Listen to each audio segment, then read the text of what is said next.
वो किस काम आएंगे? वो चाहे जिस काम आए, तुमको खाना नहीं है। मूली खाओ, गाजर खाओ, सलजम खाओ, चुकंदर खाओ, फूल गोभी खाओ, बैंगन खाओ, टमाटर खाओ। इतना सुंदर टमाटर नमक मिला के, थोड़ी मिर्च मिला के, रोटी और टमाटर खा लो। मत पकाओ टमाटर, ऐसे चटनी टाइप से खा लो, बड़ा टेस्ट आता है। कोई ना मछली में टेस्ट है, ना मांस में टेस्ट है, ना अंडा में। और फिर बड़ी मजे की बात, मुसलमान क्या गाता है? जर्रे जर्रे में मुस्लिम बताते खुदा।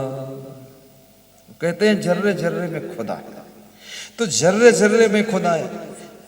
और कण कण में हिंदू कहते हैं राम। और हिंदू कहते हैं कण कण में राम है। तो कण कण में राम है, तो अंडा मुर्गा बकरा ये तो कण से बड़ा है, तो बहुत बड़े कण उसमें जुड़े हुए हैं। जब कण कण में राम है, तो अंडा उबालोगे तो राम उबल जाएगा, अंडा काटोगे राम कट जाएगा, अंडा मुंह में धर के चबाओगे राम चबा जाएगा। तो कितना। और फिर कहते हो हे राम मेरा ध्यान रखना। राम भी समझता नालायक है, चबा गया मुंह में हमको। वो कहाँ ध्यान रखेगा? और मुसलमान बोलता मस्जिद में जाकर अल्लाह इल्लल्लाहु लिल्लाहु इधर। और ये सब जब जर्रे जर्रे में खुदा है, तो ये बकरा मुर्गा में क्या खुदा नहीं है? ये क्या खुदा से जुदा है? इसमें भी तो खुदा है। तो इसको कैसे तुम खा सकते हो? अपने ही ज्ञान से तुम पकड़ में आ जाओगे। मैं तो पकड़ता भी हूं आदमी को। जर्रे जर्रे में खुदा, जियो और जीने दो का फार्मूला अपनाइए। खाओ और खाने दो, जियो और जीने दो, बसो और बसने दो, चलो और चलने दो, हंसो और हंसने दो। खुशियों की जिंदगी बनाइए, किसी के जीवन को विनष्ट मत करिए। ऐसी मरी मराई तुम ताली क्यों बजाते हो? हैं? क्या मामला है तुम्हारा? इतने डाउन क्यों हुए?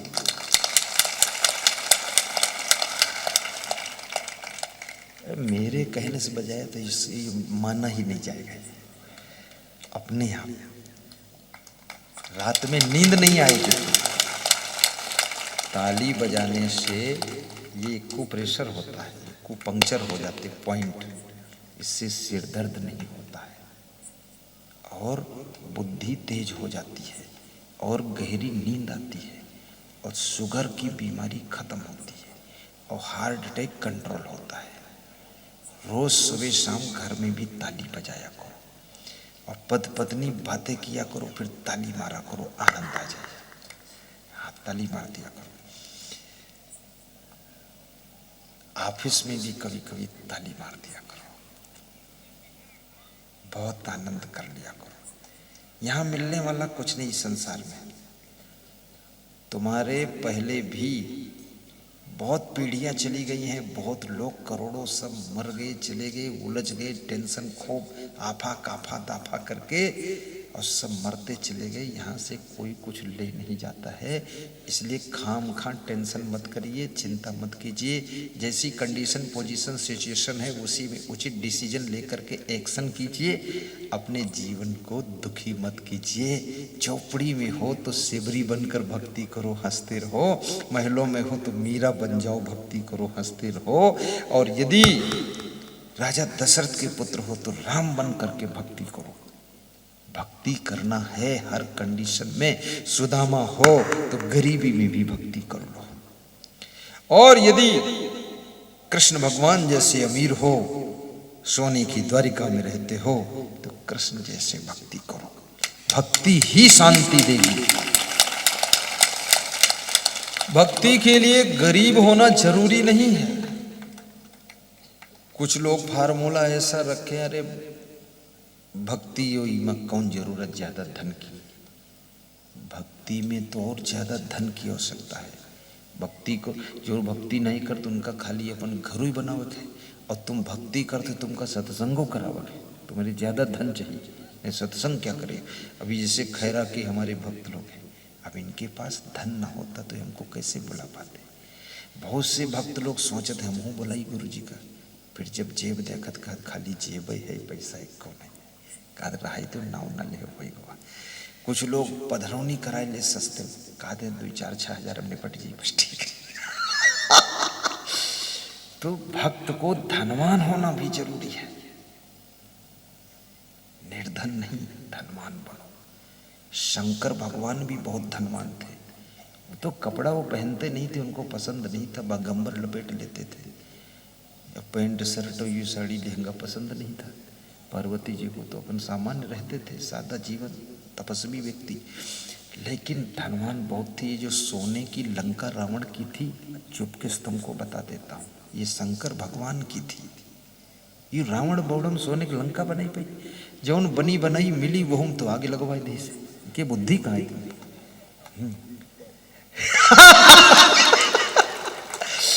तो ये शंकर भगवान की थी, और शंकर भगवान का ध्यान लगाया, ध्यान खूब लगाता था रावण। ओम नमः शिवाय, ओम नमः शिवाय, मुंह में राम बगल में छुरी। तो ऐसे खूब बोलता था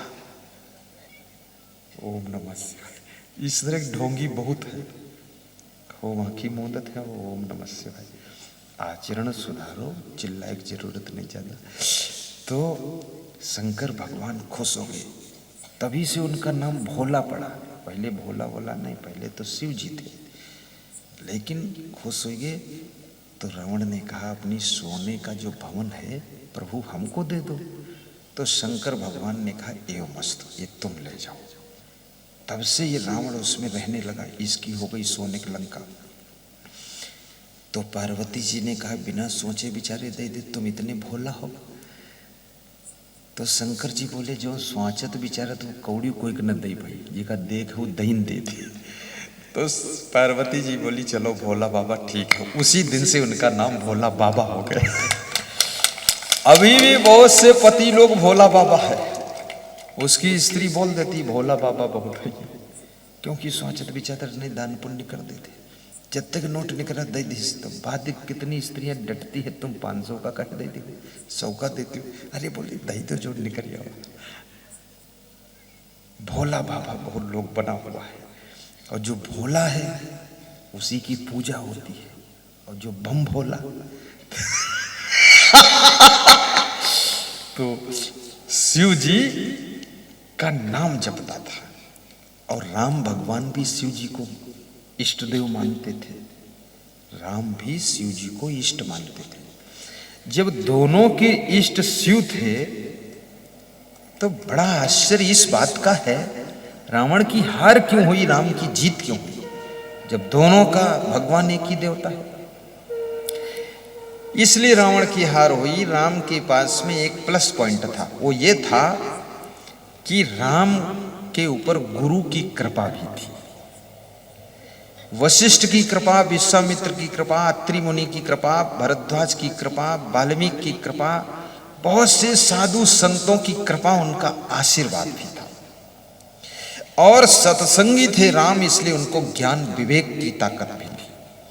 रावण सत्संगी नहीं था, कुसंगी था, और रावण का कोई गुरु भी नहीं था। और रावण जो है वो किसी साधु संत को मानता भी नहीं था, ठोकाई पिटाई करता था साधुओं की।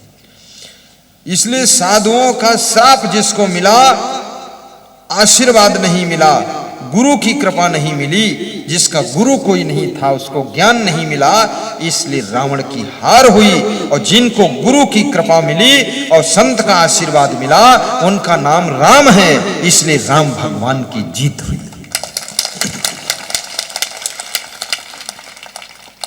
इसका अर्थ क्या है?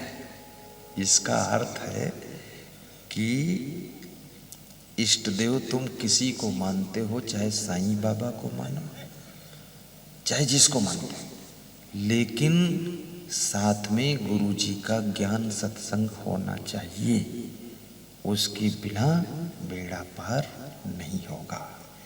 ये याद रखना, गुरु बनाना चाहिए। राम कृष्ण से को बड़ा, बहुत बड़ी बात है। इसलिए गुरु सबको बनाना चाहिए। गुरु बनाने से, गुरु भक्ति करने से एक 21 पीढ़ियां भी तर जाती है। राजा कंस ने जब गुरु बनाया था तो उनके पुरखे जो नरक में पड़े थे वो नरक से निकालकर बाहर बिठा दिए गए थे। राजा कंस की कथा है, बहुत अच्छी कथा है, संक्षिप्त में सुना देता हूं। राजा कंस की जब मृत्यु हुई तो राजा कंस की आत्मा यमलोक पहुंची। तो यमराज ने यमदूतों से कहा कि इस राजा के कर्मों का लेखा जोखा निकालो, क्या है। तो यमदूतों ने निकाला तो बोले कि इसके कर्मों में एक तो भक्ति बिल्कुल नहीं है और कोई धर्म का काम तो किया नहीं, तो इसके भाग्य में नरक ही है। तो बोले तो ले जाओ इसको खींच के नरक में डालो, फिर क्या बात है। तो नरक में डालने ले गए। तो नरक किनारे जब पहुंचे तो वहां उनके पुरखे नरक में पहले से पड़े थे। तो उन्होंने जब देखा कि हमारे कुटुंब का, परिवार का ये जो राजा कंस था, इसी की आस थी कि ये भक्ति करेगा तो हम भी नरक से निकल जाएंगे, तो ये भी नरक में आएगा, साथ में तो मामला खत्म, आस खत्म। तो सब रोने लगे। तो राजा कंस ने पूछा तुम रोवत कहे हो? तो पुरखा बोले तुम हमें पहचानत नहीं हो, हम तुम्हारे पुरखा हैं और तुम्हारी ने आस रहे कि भक्ति करी हो, गुरु मंत्र ले हो, कुछ पुण्य करी हो तो हम नरक से निकल जाइए। अब तुम नरक में आएगी तो अब सब आस खत्म। तो रोई तो इसलिए है, इसी मरक पड़ी नरक में। ऊपर से मुगदर मार रहे यमदूत। जब उछल के वे नरक में पड़े हुई आत्माएं ऊपर आती है तो ऊपर से मुगदर मारते तो फिर डूबी जाती है और खोपड़ी फूट जाती, खून बहाते हुए हम सब पड़े पीप मवाद में। तो राजा कंस बहुत डर गए कि अरे ये तो बहुत गड़बड़ हो गया, हमने भक्ति नहीं किया। उसी समय नारद जी आ गए। तो नारद जी को आया हुआ देख करके यमराज यमदूत उनके स्वागत में चले गए। नारद जी के पैर छूने लगे यमराज और यमदूत सब पैर छूने लगे, प्रणाम महाराज, दंडवत दंडवत महाराज दंडवत, सब करने लगे। तो राजा कंस तो राजा था, बुद्धिमान तो था ही। तो इसने सोचा एक ऐसा कोई व्यक्ति आया है जिसको यमराज भी दंडवत करते, तो अपन भी चलो उसका दंडवत करें, प्रणाम करें तो कुछ दंड से छुटकारा मिलेगा। तो ये राजा कंस जिंदगी में कभी किसी संत महान व्यक्ति को प्रणाम नहीं किया था। घमंडी, घमंड भी बहुत आता है। छोटा सा विधायक बन जाए तो साधुक समझत कीड़ा मकोड़ा है, आदि वैधा आदमी का काम है, हम विधायक हैं। और सांसद बन जाए तो सबकी सांस बंद कर दे कि नाक बंद कर दे मर जाओ तुम। और मंत्री बन जाए तब तो बहुत बड़ा कंत्री है, फिर तो ढूंढे मिलवा ही निकली तुम्हें। और जो मुख्यमंत्री बनेगा तब कहा पहुंचेगा पूरा मूर्ख मंत्री हो जाए, फिर तो तुमका पहचानवा ही निकली। अभिमान बहुत आता है। अभी एक लखनऊ में सज्जन मिले तो बोले आदमी उन्नति करता फिर उसकी उन्नति रुक क्यों जाती है? रुक इसलिए जाती है कि उन्नति होने के बाद उसको अभिमान आ जाता है और क्रोध भी आता है।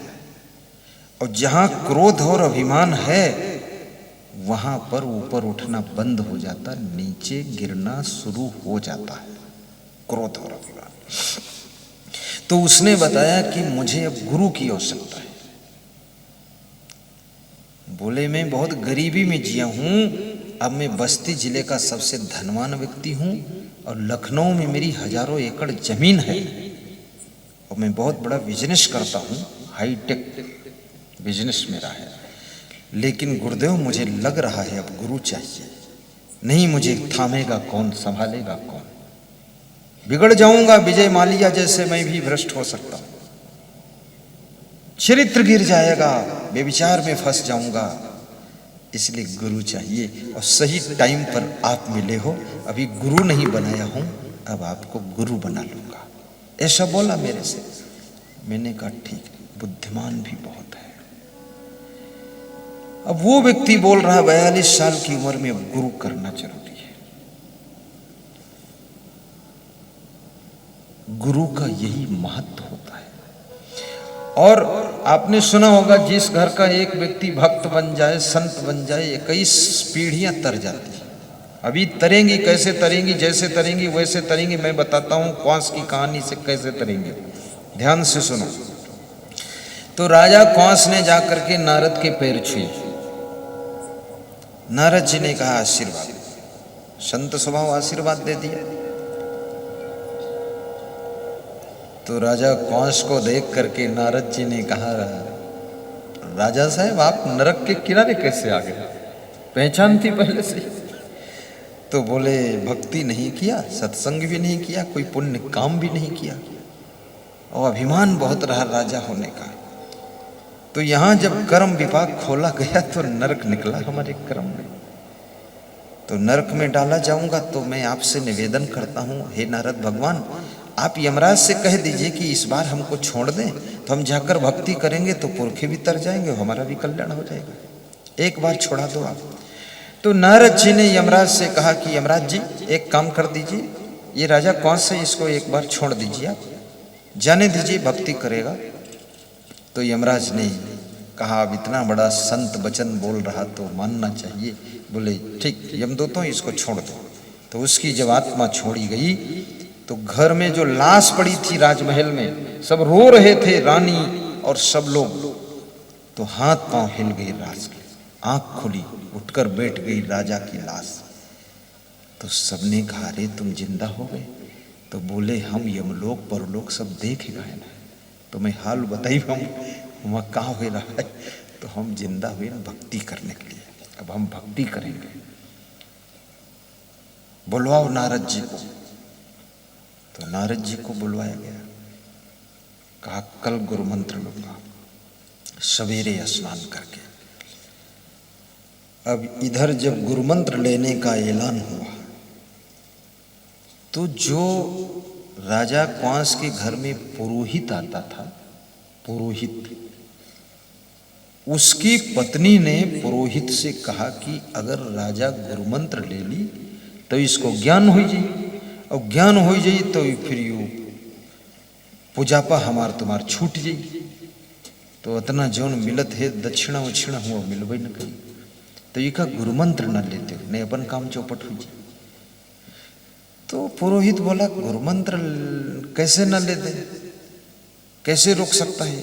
बोले तुम अभी जाओ, तुरंत जाओ और रानी से कहो जाकर कि रानी तुम्हारा राजा गुरु मंत्र लेना चाहते हैं, और गुरु मंत्र ले करके ये फिर जब देखो तो तीर्थ नहाने चल देगा, और जब देखो तो सधुवन के सत्संगम बैठी, और यूँ सब राजकाज काम छोड़ दी, और तुम्हारे पड़ोस सोई भी ना, और सब चौपट हुई जाइए। यूँ तुम बताए दो रानी से। तो रानी पूछी तो क्या करी? तो बताए दो 16 श्रृंगार करो, राजा को रातें मोहित करो, और राजा से कहो कि तुम परलोक से वापस आयो, लौट के हैं यमलोक परलोक से, तो वही खुशी में तुम हमका कुछ देहो नहीं, तो कुछ देहो तो त्रिभाचा करावे, और के बाद यह मांगे कि गुरु मंत्र ना ले, बस बंद हो जाए। तो पुरोहित तुरंत अपन गठरी लाद और पहुंचा, और रानी बहकाई से। तो रानी रात में है 16 श्रृंगार बनाए राजा को मोहित करी। और तो राजा बोला कि आज हम बहुत खुश हैं, आप बहुत सुंदर लग रही हो। राजा भी बौड़ा, कोई श्रृंगार से सुंदर होते? अब कोई साड़ी अच्छी पहन ले, पैंट अच्छी पहन ले, कपड़ा अच्छा पहन ले तो सुंदर हो। वो जौन अंदर है वह है बंदर, वो सुंदर कहां से होगा? तो ये तो बड़ी भारी भूल है। तो उसमें राजा बोला कि हम खुश हैं, तुम कुछ मांगो। तो रानी ने कहा कि तुम परलोक यमलोक से आयो, अत्ता खुशी हुई, और तुम कुछ हमें देहो नहीं, तो त्रिभाचा करो देने के लिए। त्रिभाचा करो, बोले यही हम मांगते हैं, गुरु मंत्र ना लो, बस सब ठीक है। तो राजा वचन हार गया, बोला अब नहीं लेंगे गुरु मंत्र। अब इधर नारद जी सवेरे आए गुरु मंत्र की तैयारी में। नारद जी राजा कंस ने कहा महाराज हम गुरुमंत्र भी नहीं लेंगे, रानी से हम वचन हार गए। तो बोले तुम यमलोक देख आए, नरक लोक देख आए, अपने पुरखन गिर दुर्दशा नरकम देख आए, और फिर भी तुम्हारा मन बदलेगा, तुम कौन मॉडल का आदमी? अरे कहीं रानी से हम वचन हार गए। तो नारद जी ने कहा कितना ये माया मोह का जाल है, सब आंखों से देख कर आया, मैंने ही छोड़ाया और फिर ये बदल गया। तो नारद जी ने कहा तुम एक बार अपनी रानी के पास जाओ, फिर से पूछ लो और उनसे कह दो गुरुमंत्र लेना है। तो पूछने गए तो रानी ने मना कर दिया कि नहीं, तुम वचन हार गए, फिर वही बात करते। तो राजा वापस आए, बोले रानी नहीं मान रही। बोले दोबारा फिर जाओ, रानी से कह दो तुम भी गुरुमंत्र ले लो। तो फिर गए रानी से कहीं, तो रानी कहे अरे हम तो अलगे है, तुमका ले न देवे, तुम हमका बताओ ले लो गुरुमंत्र, हम तुमको न ले देवे। फिर लौटे आए, बोले कि गुरुमंत्र जो है महाराज ना हो पाई, अब जो हुई सो हुई, जाओ चलो हटो। तो नारद जी बोले तीसरी बार फिर जाओ रानी से पूछो। बोले प्यार ब्यार हुआ जाए फायदा का। बोले अब की जाओ पूछो, एक झापड़ मार दो। नारद जी सिखाई ने एक थप्पड़ मार देना जोर से। बोले थप्पड़ क्या उचित है मारना? अरे बोले जाओ तुम जो बताई तो करो, सब काम बन जी। तो जब गए राजा कंस रानी से पूछिन, वो फिर डाटिस कि तुम पागल होगा, तुम्हारी बुद्धि नहीं आवत, 3 बार आई बैर करे। तो राजा ने एक थप्पड़ मारा। तो रानी बोली हम यू नहीं कही थन, हम कही थे हम हूँ साथ हम गुरु मंत्र ले भाई चलो। अब रानी स्नान करके तुरंत जो है नए कपड़े पहनकर आ गई। अब ये भी बात फैल गई पूरे राज में कि रानी के झापड़ लगा है, जोर से राजा मारी से गुरुमंत्र नहीं लेते रहे। तब तो जनता सब डराई गई कि जब रानी मारी गई है तो अपन तो बहुत ही कूटे जी हो, हाँ पुलिस से कुटाई हुई डंडन पीटे जी हो खाम खा, चलो सब लोग गुरुमंत्र ले लो। नारद जी आए तो सब लोग एक एक डलियम फूल ले ले और सब लाइन में लग गए कि महाराज हम हूँ गुरुमंत्र ले भाई। तो पूरा राज के जितने लोग थे देश के नर नारी सब गुरुमंत्र ले लिए। अब सब भक्त जब बन गए तो नरक कुंड खाली हो गए, सब पुरखे निकल कर स्वर्ग में पहुंच गए। अब वहां जो कर्मचारी थे वो सब खाली बैठे। तो नारद जी जब गए यमलोक, यमराज से मिले तो नरक कुंड के कर्मचारियों ने यमराज से शिकायत किया कि जो नारद जी आए हैं इनकी भक्ति जो बढ़ गए तो ये अपन डिपार्टमेंट बंद ही हुआ है, सब नरक कुंड खाली पड़े, हम क्या करें?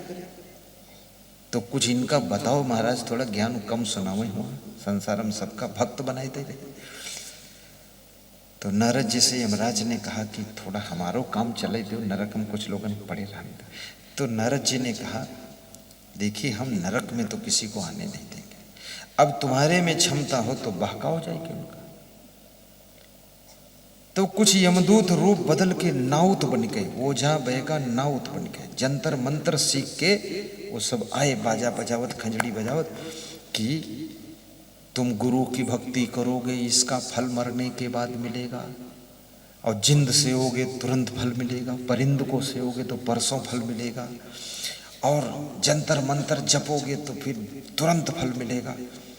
तो बहुत लोग भ्रमित होने लगे, और दारू चढ़ाओगे भैरव बाबा पर तो बहुत फल मिलेगा, और ये करोगे काली देवी कलकत्ते की, सब बोलो खूब चंडाल खोपड़ी।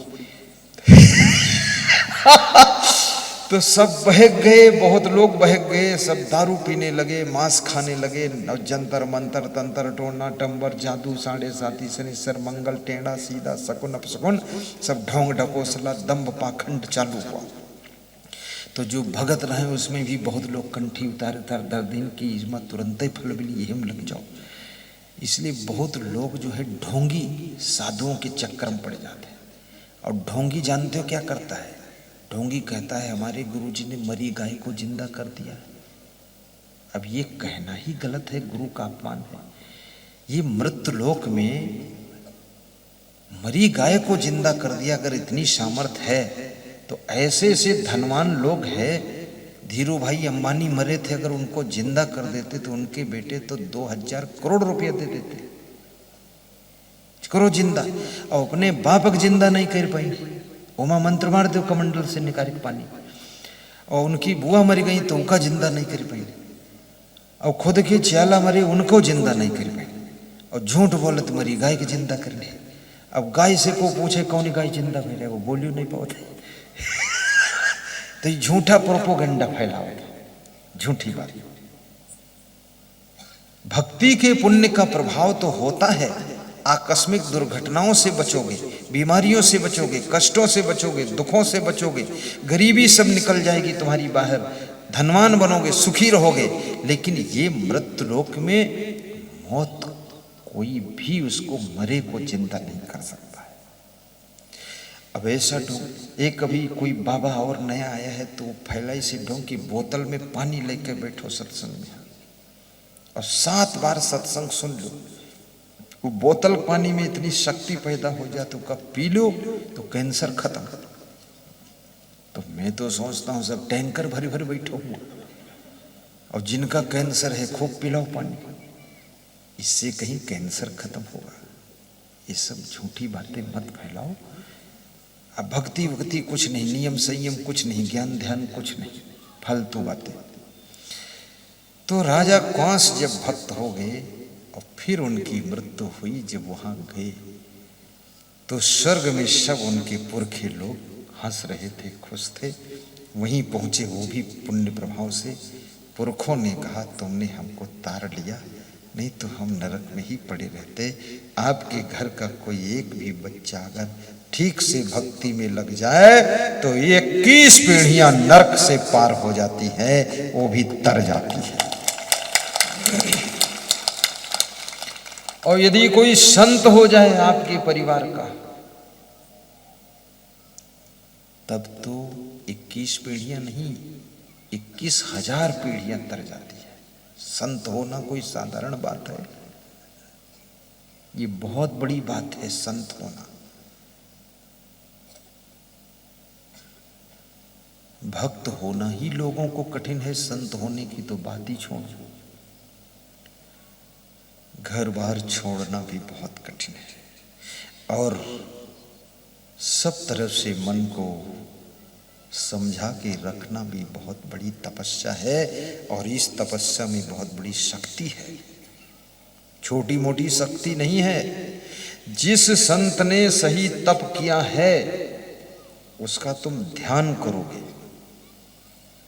शांति मिलेगी, और उसका नाम लेकर के तुम किसी समस्या में फंस गए हो उससे पार भी हो जाओगे, बिल्कुल पार हो जाओगे। ये शक्ति होती है, तप शक्ति।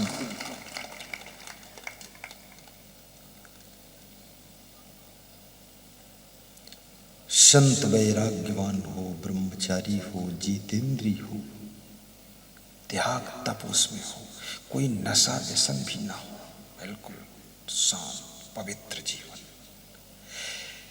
जिसकी वाणी अमृत वाणी हो, सबके दिल में प्रवेश करे।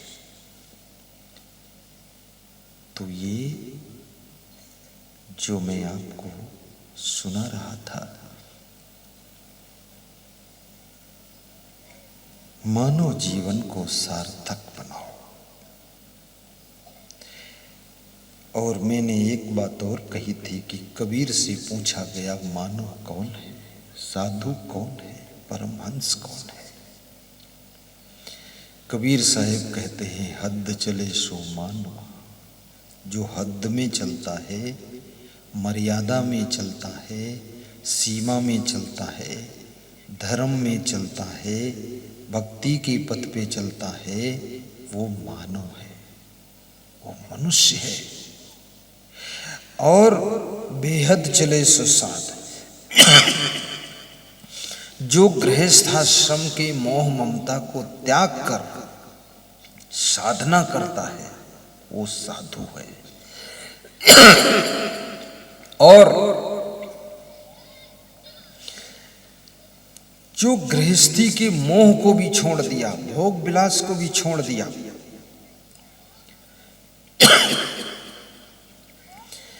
और ऐसा संत बन गया जिसके पास में अब कोई पक्ष विपक्ष नहीं है, जो निष्पक्ष है, स्वच्छ है, कल्याण में दक्ष है और जिसका मोक्ष प्राप्त करना ही लक्ष्य है, ऐसा संत परमहंस की डिग्री को प्राप्त करता है। हद बेहद दो तजे ताकर मता अगाध। उसका मत, उसका विचार, उसका सोच, उसका चिंतन अगाध है, यानी इतना गहरा है जिसकी गहराई को नापा नहीं जा सकता। इतनी गहरी उसकी साधना है, बहुत बड़ी साधना है। गृहस्थ आश्रम की मर्यादा में रहना, आप मानव के स्तर को प्राप्त करो। गृहस्थ धर्म कोई छोटा धर्म नहीं है, बहुत बड़ा धर्म है। गृहस्थ आश्रम में राम भगवान थे, कृष्ण भगवान थे। गृहस्थ आश्रम में तुम सब हो। एक पत्नी व्रत, एक पति व्रत को निभाना, नशा व्यसन का व्रत ले लेना, नवरात्रि में व्रत रहो और जिंदगी भर नशा व्यसन का व्रत लो, बुराइयों का व्रत लो, आदतों का व्रत लो। और ये व्रत तुम्हारे अंदर त्याग करने की शक्ति में वृद्धि करता है। जैसे आपने कहा कि आज भोजन नहीं करूंगा, लोग कहते व्रत व्रत सब बेकार होते, और पतेला भर दाल पिए बैठे, फिर बताओ तो व्रत व्रत बेकार होता। बेकार है ही नहीं, अब व्रत रही हो दाल को पिए मिली ना, तो बोलते। लेकिन नहीं, दाल से भी मन रोकना, भात से मन रोकना, रोटी चावल से मन, भोजन से मन रोकना, और 24 घंटे में केवल फल खाना, थोड़ा दूध